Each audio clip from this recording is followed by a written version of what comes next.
Thank you once again for joining us here on The Ripple Effect. My name is Eric Rice. We had a great show last week and went over a bunch of different debt scenarios. I want to thank all of the viewers out there for the emails and the phone calls that you've given us and some of the questions that you've inspired us to answer this week. We're going to give you a lot of information on the stimulus plan, what to do, how to take advantage of it, and where to take advantage of it. We're also going to be joined by Diego Palomino and Ross Anderson of the Help Now program. They'll be here to answer those emails and questions that you gave us last week. Welcome to The Ripple Effect. And welcome back once again. This is The Ripple Effect. I am Eric Rice, and I'll be your host. And I wanted to jump right into some of the interesting information that is available this week. We've had a lot of things happen, one of them being the stimulus plan that's being offered by the government currently. I've been getting asked questions all throughout the week via email or phone calls, or we've had someone fax in some questions to us. And the questions that they keep asking, the overwhelming three are, who will benefit from the stimulus package? Number one. That's the number one most asked question we have right now. And here's the answer. Three different segments of the society will. Although there is help in there built in for the auto industry and for different types of industries out there, the three main people who will be helped from this are those who are late on mortgage payments and approaching a foreclosure sale date, those who are about to lose their home. There should be some stimulus there to help you save the home. If you are upside down, or for those of you who don't know what upside down means, if you owe more than your house is worth, you may get some help as well, depending on your income and depending on all the other debt that you have available to you to make sure you fit within their guidelines. And the third person who's definitely going to be helped out from the stimulus package are the millions and millions of you out there who have lost jobs. And my heart goes out to you very much, and I hope the stimulus plan does help you in many different ways. The second question that I get often, where does the money go? This answer is very simple. If it's an auto industry bailout portion of the stimulus plan, well, the auto industry is going to get it. If it's a banking stimulus portion, that means that the money is going from the United States government directly to the bank. It does not go to you. I hate to break that to you. You're not going to be receiving a check beyond the $400 or $800 that you get from the government, which equals out to around $2.22 per day. That will be given to you in the form of a check. The rest of the breaks that you'll be getting from the stimulus package will be tax incentive based. So please seek a tax professional. You can call the number on our screens and make sure that you can contact someone who will help you out with the tax stimulus package. The third and final question I've gotten a ton this week is, what will you get from the stimulus plan? You, meaning the viewers out there. Now, some things that you may get from it, again, there will be a tiny little check issued out to you. If you're retired, there will be another check issued out to you. Most importantly, if you've lost a job, and my heart goes out to all of you who've lost a job, because there are millions and millions of you out there, if you have lost a job, your unemployment benefits will be extended 33 weeks, as well as the fact that you will have some sort of coverage. Up to 65% of your health benefits will be covered by the United States government until you find a new job. So there's definitely some good things there. Now, coming back to reality here, for those that are looking for work at the unemployment office right now, the news is grim. California's latest jobless rate is not that far off of the record of 11% set back in November of 1982, a long time ago. A year ago, the state's unemployment rate was just over 6%. In December, revised numbers showed that it was at 8.7%, and last month it crossed into the double digits to a whopping 10.1% of our population is unemployed. With nearly 2 million Californians out of work, the rising demand for unemployment services has pushed the state into overdrive. About $40 million a day in benefit checks are being cut and mailed out each day. The call center staff at the state unemployment office is stretched super thin. In an ironic twist, the state has actually proposed an idea that hires 400 people to help answer questions. It still takes people, on average, 20 tries before they can actually talk to a live person. Now, Governor Schwarzenegger says the state is addressing the budget crisis, and last week could open public work jobs. The state is anxiously awaiting federal stimulus money that will add to more public work jobs on top of that.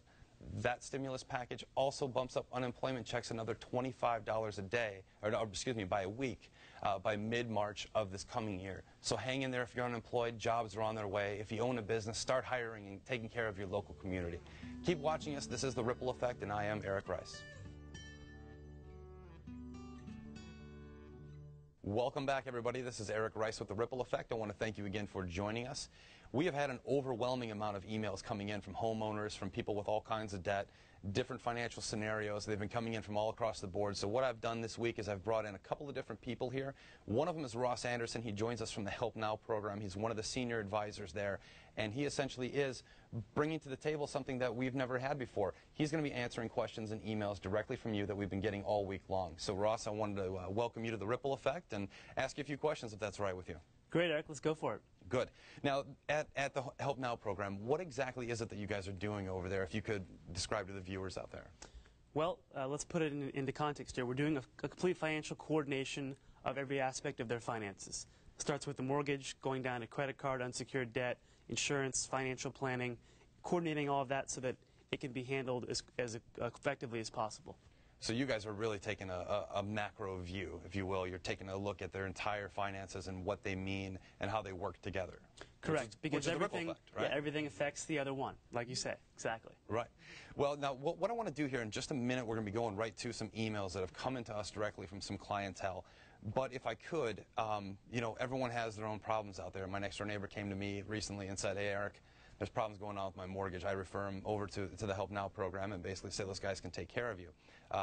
Some of the scenarios that we've seen in these emails are almost identical to my next-door neighbor. So I hope that he's listening out there, and I hope that he gets some more information from you guys. So if you would, I hope you don't mind, but I want to go right into getting some questions answered and get some scenarios out there for you to let the viewers know what to do. Okay, I'm ready. Okay?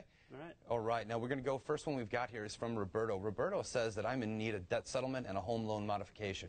I have approximately $79,000 of unsecured debt and also have a large first mortgage at 7.125 and a second at 10.125. The mortgages we're unable to refinance. We are current on the first and we're 30 days late on the unsecured debts. Now, can we break this down here, Ross? First, I want you to go ahead and say what you think some steps to take would be for Roberto to get his thing in order. Okay, well, the first thing that jumps out at me is the $79,000 in credit card debt. We got to work on reducing that, cutting it down, getting it down to like 40,000 and being able to pay it off within a short amount of time. Okay. The other thing is the mortgage. I mean, those rates are relatively high, and there's a lot of room for improvement to lower those rates, create additional cash flow that we can use to actually pay down the debt even faster. But he had said he had already tried to refinance. True. We're not talking about a refinance. We're talking about renegotiating his loan with his current lender, a loan modification. Now, what would be some credit ramifications? Because he did say that he was 30 days late on a credit card, but he said that he was current on his mortgage. Well, you don't have to be late on your mortgage to get a loan modification. You have to have a hardship, you have to have a reason why the bank wants to help you, and you have to be able to prove to the bank that you're committed to keeping the home and also that you have an ability to pay for that home. But you do not have to be late. Now, the hardship, everyone has one. I mean, I could say that I have a hardship, right? Yeah. I mean, I live in America in 2009. I have a hardship. What are some of the things that you're seeing in your business that could help Roberto out in this scenario? What would be a decent thing for him to explore explaining to the bank? Okay. Well, typical hardships, you know, you're looking at loss of income. Maybe your hours are cut back at work, or maybe you lost your job. Lots of medical issues can qualify, family-type issues. You know, there's a lot of different things that can fit into that umbrella, and that's what, you know, I help people figure out and try to pull it out of them so we can build the best case to help negotiate with the bank. Phenomenal, phenomenal. Now, we're going to be moving on to our email here, but before I do that, I do want to let you know, Roberto, make sure that you understand all the credit ramifications of what you're doing. Make sure that you're giving the phone number on the screen a call. Give us a buzz. Ross is here to work with you. I believe that he can sit down with you if he's got some time in his schedule. But, you know, take care of that unsecured debt, work on the mortgage, and work on all the other aspects, right? Correct. All right. Well, that leads us into email number 2 that came in, number 2 of a ton this week.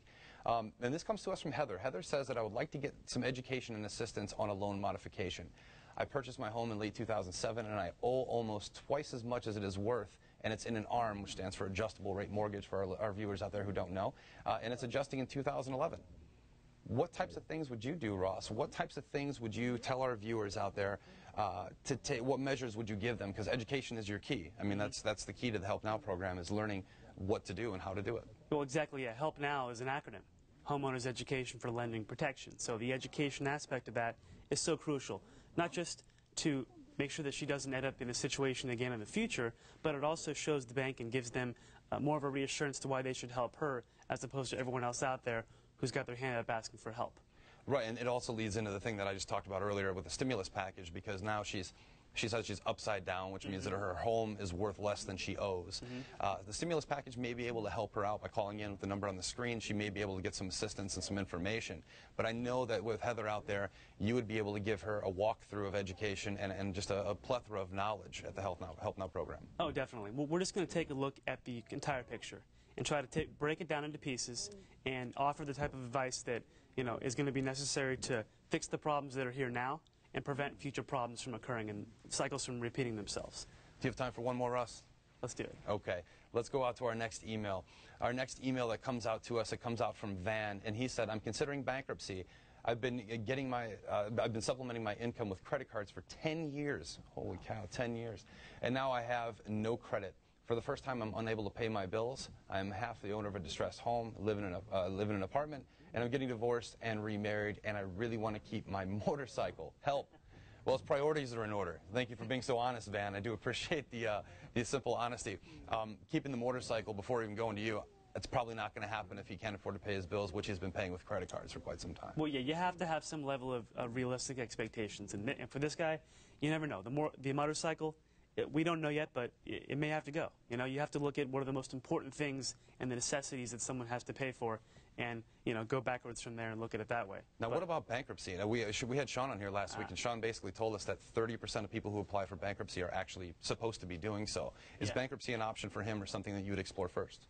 It would be my last option, because there are other options out there, legal ways to cut down, reduce, eliminate debt without having to file bankruptcy, without having to have a public record on there, and doing it in a legal, effective way where you can really just chop these balances down, 30, 40, 50% of what you owe, and really put yourself. Well, good. Bankruptcy is always the last option. We want to let everyone know that bankruptcy is not the easy way out. It's permanent and doesn't go away.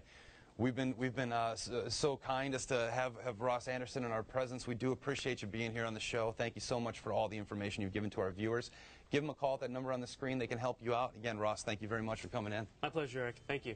And next we'll be back to talk about some different elements of personal finance.